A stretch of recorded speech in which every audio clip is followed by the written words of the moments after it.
Indépendance totale. 7h, 10h sur Radio Courtoisie, ligne droite, Corentin Périni. Bonjour Jean-Baptiste Lyon. Bonjour Maude. Merci d'avoir accepté notre invitation. Vous êtes le directeur des publications de Contribuables Associés, une association qui milite pour la réduction des dépenses publiques et contre le gaspillage des impôts.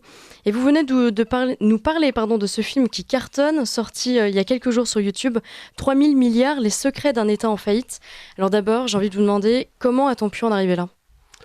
Comment en sommes-nous arrivés là ? Effectivement, ça fait 50 ans en France que pas un budget de l'État n'a été voté en équilibre. Le dernier budget de l'État voté en équilibre remonte à 1974. Donc c'est une longue histoire effectivement d'une descente vers les abysses du système France et notamment des finances publiques. Et ça ne date pas d'hier. Donc Emmanuel Macron n'est pas le seul responsable. Et ce que nous avons voulu expliciter dans notre documentaire, ce sont les mécanismes, ces fameux mécanismes de la dépense publique qui nous ont conduits là. D'accord. Alors je vous propose, parce qu'on parlait tout à l'heure justement de ce film que vous avez sorti, je vous propose d'écouter le début de ce film. En France, on n'a pas de pétrole, mais on a les dépenses publiques et les impôts les plus élevés du monde. Le principal ennui est que cette pression fiscale ne suffit même pas à l'État pour assurer son train de vie. Alors que le sort des générations futures ne cesse d'occuper les esprits, une question reste mystérieusement taboue. La dette de l'État. Une dette de plus de 3000 milliards d'euros qui pèse sur tout le monde sans jamais paraître concerner personne. Et pourtant... C'est la dette d'un État qui est en situation de faillite sur le plan financier. Bientôt, le remboursement de notre dette sera le premier budget de l'État. La France est à l'euro près. La France connaît ainsi l'extraordinaire paradoxe de conjuguer la dépense publique la plus importante du monde sans que ni les fonctionnaires ni les contribuables n'y trouvent leur compte. Qu'est-ce que vous faites du pognon ? C'est ça, c'est la question que tout le monde se pose. Comment en est-on arrivé là ? Une dette de 3000 milliards d'euros, c'est énorme, c'est colossal. À l'instar des pays en voie de développement, des pays qui subissent ce type de dette, est-il possible que la France soit placée sous tutelle à terme ? C'est tout ce qu'on ne veut pas, c'est tout ce qu'on ne souhaite pas à Contribuables Associés. Nous, à Contribuables Associés, on sonne le tocsin de la dette depuis près de 30 ans. C'était même pas un sujet, c'était un sujet pour personne. Nous, on voyait un petit peu les dangers. En gros, c'est une bombe à retardement, la dette publique. On a dépassé, comme vous le dites, effectivement, les 3000 milliards d'euros cette année, d'où le titre de notre documentaire. On est à peu près à 3050 milliards d'euros de dette publique ces derniers mois. En gros, on encaisse 30 milliards de dettes publiques supplémentaires par mois en ce moment. Et donc oui, effectivement, c'est une grande menace. Pourquoi ? Parce que c'est une menace pour notre pouvoir d'achat. Nous, on a coutume de dire à Contribuables Associés que les impôts, la dette d'aujourd'hui, ce sont les impôts de demain. Il faudra bien la payer un jour ou un autre. Ça peut être aussi, ce que ne disent pas beaucoup d'experts, la ruine des épargnants. Parce qu'il faut savoir que 50% de la dette est détenue par des Français et 50% par des étrangers. Pour faire très simple, parce que c'est plus compliqué que ça. Mais en gros, c'est à peu près comme ça que ça se passe. Certains nous disent oui, la dette on s'en fiche, mais écoutez, si la France cesse de rembourser ou décide de ne plus rembourser sa dette, qu'est-ce qui se passe ? 50% de cette dette étant détenue par des petits épargnants français via les assurances vie, c'est la ruine des épargnants. C'est aussi une perte de confiance, si on décide de ne plus la rembourser, une perte de confiance sur les marchés financiers. Vous décidez de ne pas rembourser votre dette, écoutez, vous vous mettez en délicatesse auprès de beaucoup d'opérateurs financiers, et surtout, l'argument entre guillemets géostratégique, c'est que cette dette, encore une fois, étant détenue par des opérateurs, par des pays étrangers ou des acteurs économiques étrangers, peut peser une menace certaine sur notre souveraineté. On a vu le cas, quand vous parliez du FMI, la Grèce a été mise sous l'égide du FMI, la fameuse Troïka. Les Chinois ont prêté à la Grèce. À un moment, on a dit, écoutez, on arrête, on ne vous demande pas de rembourser, mais en revanche, vous nous donnez le port du Pirée. C'est ce type de schéma qui peut malheureusement arriver un jour à la France. Et s'asseoir sur la dette, c'est envisageable ? Encore une fois, je vous dis, je ne pense pas. Les marchés financiers sont régis par des notions de confiance. Ne pas vouloir la rembourser aujourd'hui nous mettrait dans des difficultés cataclysmiques plus tard. Alors 50% des dépenses publiques sont consacrées aux prestations sociales. Et sur 1000 euros de dépenses publiques, il n'y a que 66 euros consacrés aux fonctions régaliennes, police, justice, armée. C'est-à-dire que l'État crée une dépendance à l'argent chez les Français, il les habitue à une forme d'assistanat. Qu'est-ce que ça dit du fonctionnement de l'État ? Ça dit que même l'État le sait, parce qu'il y a quelques années, Bruno Le Maire, qui était déjà ministre des Finances, dénonçait sur TF1 une France droguée à l'argent public.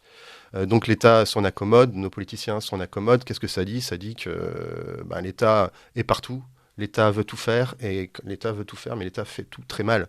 Et surtout fait très très mal ce pourquoi il est fait, c'est-à-dire effectivement, vous dites très bien, ces fameuses missions régaliennes. Oui, je pense que les Français, les auditeurs de Radio Courtoisie doivent avoir ça en tête. Sur 1000 € de dépenses de l'État, seulement 66 vont à la défense, à la justice, à la police. Et effectivement, la grande partie de ces dépenses sont engagées vers, on dit entre guillemets, une certaine politique sociale. Un aspect qu'on met en avant dans cette politique sociale, il y a des choses extrêmement légitimes qui sont le fruit de nos cotisations chômage, cotisations retraite, etc. Mais d'autres pans de la dépense sociale qui ne vont pas du tout. Et ce que met en avant notamment dans notre documentaire Charles Prats, le magistrat bien connu antifraude. Fraude sociale, ouais. Ok. Vous tirez la sonnette d'alarme sur ce déficit croissant, vous demandant où passe notre argent, d'où vient cette dette et qui en sont les responsables. Et aux questions, quels sont les dysfonctionnements majeurs de la sphère publique et quelles vont être les conséquences concrètes dans la vie des Français si aucune décision n'est prise. À la lumière de ce documentaire, vous répondez quoi ? J'ai pas envie de dévoiler tout le documentaire, mais il faut que les auditeurs y aillent le voir. C'est sur notre chaîne YouTube, c'est gratuit, c'est la chaîne YouTube de contribuables associés. À les il y en a plusieurs. Effectivement, il y a parmi les responsables, nous avons les hommes politiques, bien évidemment, qui manquent de courage, qui ont trop tendance à faire du clientélisme et à ne pas vouloir prendre les bonnes décisions. Derrière, il y a un système France, un système étatique, un système du haut fonctionnariat qui a tendance à reproduire les mêmes schémas sans jamais évaluer ses politiques. On l'a très bien vu, par exemple, dans la politique de la ville. Il y a eu de récentes émeutes, ça fait des décennies qu'on met des milliards et des milliards sans jamais évaluer réellement l'efficacité de cet argent qu'on met là-dedans. Alors que faire ? Donc encore une fois, nos différents experts intervenants dans ce documentaire nous donnent leurs solutions. Une des premières choses à faire, peut-être la plus simple pour les hommes politiques, c'est recréer de la croissance, c'est-à-dire redynamiser d'un point de vue économique le pays. Et pour ce faire, il faut vraiment revoir drastiquement, mais fondamentalement, notre fiscalité et baisser énormément les charges qui pèsent sur nos entreprises. Parmi ceux qui ont accepté de témoigner, l'ancien Premier ministre Édouard Balladur, alors je ne vais pas spoiler tout le film évidemment, comment s'est déroulée la construction de ce documentaire ? Est-ce que vous avez rencontré des difficultés, même vis-à-vis de certaines instances ? Aucune. Aucune ? Strictement aucune. D'accord. Même auprès des politiques. Donc effectivement, nous sommes assez heureux d'avoir eu la réponse favorable d'Édouard Balladur, ancien Premier ministre de 93 à 95 pour ce documentaire. Nous avons donné la parole à d'autres politiques comme Hervé Novelli, qui a été ministre également, qui est l'initiateur du temps où il était ministre du fameux statut d'auto-entrepreneur. Un ancien député et actuel maire, Jean-Michel Fourgousse, ou Benoît de Taffin, qui a été la directrice de Contribuables Associés et également maire du 2e arrondissement, que les auditeurs de Radio Courtoisie ont bien connu parce qu'elle a animé ici une émission qui s'appelait Le Libre Journal des Contribuables pendant une quinzaine d'années. J'ai eu la chance d'ailleurs d'être son assistant à l'époque ici même. D'accord. Et donc des politiques, effectivement, mais aussi beaucoup de gens de la société civile. Nous avons voulu justement mettre en avant, pas seulement focaliser la chose sur les politiques. Pourquoi ? Parce que les politiques ne sont pas les seuls à pouvoir sortir la France de l'ornière. Nous avons justement voulu mettre en avant des représentants de la société civile qui souvent ont des solutions aussi bonnes et des constats aussi bons que des politiciens. Donc nous faisons intervenir un ingénieur qui s'appelle Paul-Antoine Martin, qui a travaillé dans le secteur portuaire, qui a écrit un très bon bouquin autour de cela. Une enseignante comme Lisa Kamani-Irsik, qui vient de sortir un très bon essai sur le fonctionnement de l'école. Michael Perromort, qui est urologue et chef de service à l'hôpital Cochin, qui lui-même a une très très bonne analyse des dysfonctionnements à l'hôpital. Et donc on a voulu vous faire parler comme ça des gens qui au quotidien travaillent, vivent et connaissent très très bien leur secteur. Et donc ils voient strictement bien ce qui se passe mal et aussi ont des solutions. Donc nous voulions aussi donner dans ce documentaire, faire parler entre guillemets les institutionnels, on a aussi la parole à des économistes, mais aussi des gens du quotidien qui voient ce qui va et ce qui ne va pas et qui ont aussi des solutions à donner. Pour reprendre le thème de votre livre paru l'année dernière, le livre noir des gaspillages, quels sont les principaux exemples, les principales causes de ce gaspillage ? C'est une forme on pourrait dire une certaine forme de mentalité qui est pas propre aux Français. Mais bien souvent, un des grands slogans de Contribuables Associés, c'est l'argent public, c'est notre argent. beaucoup d'élus ou même beaucoup de Français, parfois des lecteurs, ont tendance à considérer l'argent public comme étant une manne céleste. Ce qu'il faut bien se mettre en tête, c'est que l'argent que nos élus dépensent, c'est le nôtre. Et encore une fois, ce documentaire, toutes nos actions à contribuer associées, ce livre noir sont là pour réveiller aussi un petit peu les Français et dire que la balle est dans notre camp et c'est à nous aussi de demander aux élus de rendre des comptes et de nous dire où va notre argent et ne pas hésiter à les interpeller. C'est fondamental. Nous sommes aussi, nous, moteurs de l'action politique. Alors je rappelle, Jean-Baptiste Léon, que vous êtes directeur des publications de Contribuables Associés et que cette association a donc vocation à peser dans ce débat, à influencer les élus pour limiter cet endettement, ce gaspillage et permettre la réduction des dépenses publiques à l'échelle d'un Français de classe modeste ou moyenne. Que les incitez-vous à faire pour participer à cet élan ? Comme je vous le disais, une des premières choses, c'est aller voir notre documentaire. Ouais. Je pense qu'il vaut vraiment le coup. Donc en quelques jours, c'est plus de 400 000 vues. On a eu la semaine dernière, mardi dernier, il y a 3 jours, un petit message d'un professeur d'économie qui a diffusé le documentaire à ses élèves de BTS. D'accord. Et qui ça a, entre guillemets, beaucoup plu. Et surtout, ces jeunes étudiants ont été saisis de la gravité dans laquelle se situe notre France d'un point de vue, notre pays, d'un point de vue des finances publiques. Je leur dis aussi, donc regardez nos documentaires, rejoignez Contribuables Associés et surtout, encore une fois, n'hésitez pas à interpeller vos élus, demandez-leur de rendre des comptes sur leur gestion. Je crois que Benoît Perrin avait incité aussi ceux qui regardaient ce film et qui s'intéressaient à ce sujet à créer des associations de contribuables localement. Voilà, Benoît Perrin, notre directeur, effectivement, nous sommes des relais aussi pour ceux qui agissent au niveau local et donc n'hésitez pas à vous tourner vers nous si vous, auditeurs, avez la volonté de créer une association de contribuables dans votre ville notamment. Alors vous militez aussi pour une démocratie directe depuis l'épisode des Gilets jaunes, comme en Suisse. Déclencher un référendum au-delà d'un certain seuil de dépenses ? Oui, tout à fait, au niveau local.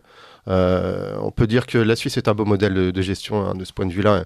Il m'arrivait d'assister à des sessions de démocratie directe en Suisse, non loin de Zurich. Et effectivement, c'était assez fabuleux de voir les personnes présentes voter la construction ou pas d'un nouvel hôtel de police.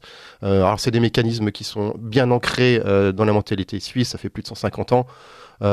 Effectivement, la démocratie directe au niveau local a, je pense, de grandes vertus, mais c'est que ça demande une révolution copernicienne, en fait, encore une fois, des mentalités en France. On ne désespère pas d'y arriver, effectivement, mais ça mettra du temps.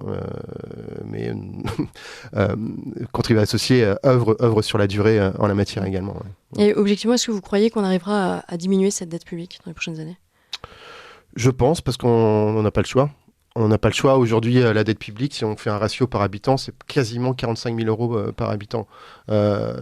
Cette dette publique est un boulet, et l'est de plus en plus. On voit avec l'inflation, la charge de la dette augmente. Donc, on va devoir à un moment stopper les freins. Parce que vous dites qu'on n'a pas le choix, mais en même temps, ça croît en permanence. On a l'impression que ça s'arrêtera jamais, quoi. Je pense que ça va bientôt s'arrêter. Ouais. Ça va bientôt s'arrêter parce que, encore une fois, comme on le disait en début d'entretien, nous serons sous la menace très rapidement, vous le disiez tout au début, du FMI et aussi de pays étrangers, fondamentalement. Ouais. Alors, on parlait tout à l'heure de ce film qui a dépassé les 400 000 vues sur YouTube, qui est aussi accessible sur votre site, je crois. Vous avez créé une plateforme. Oui, on a créé un site qui s'appelle dettepublic.fr. Ouais. D'accord. Et est-ce qu'il y aura un épisode 2 ? Est-ce que... on réfléchit, oui. On aimerait bien faire de nouveaux films, ouais. Un deuxième, voire un troisième, et sur des thématiques autres. Ouais. D'accord. Je reviens simplement au gaspillage dont on parlait tout à l'heure. Parmi ceux que vous aviez évoqués, il me semble que vous aviez traité ce sujet, il y a le sujet des subventions exorbitantes, les ressources par exemple de la CGT qui sont à 54% financées par des subventions, mais pas seulement la CGT, les syndicats patronaux, etc. Est-ce que ça aussi, il faut y toucher ? Est-ce qu'il y a des priorités ? Les priorités, moi je dirais, au-delà effectivement du financement des syndicats, nous on estime à Contribuables Associés qu'un syndicat c'est comme une association, n'a pas à se financer avec de l'argent public, il doit être financé par ses adhérents, point barre. Après, une des priorités c'est je pense, débureaucratiser la France. Nous sommes victimes d'une bureaucratie, d'une suradministration qui nous étouffe, qui a un véritable carcan. Il y a des études internationales qui démontrent qu'en France, on dépense 90 milliards de plus par an que les autres pays européens en termes d'administration. Donc là, il y a des gisements d'économie considérables en France. Donc on peut vraiment s'en tirer si on fait bien le boulot. Très bien, je vous remercie d'avoir accepté notre invitation. Merci à vous, merci Maud. Je rappelle que vous êtes directeur des publications de Contribuables Associés, que vous êtes venu nous parler de ce documentaire réalisé par Contribuables Associés qui est en libre accès gratuitement sur YouTube.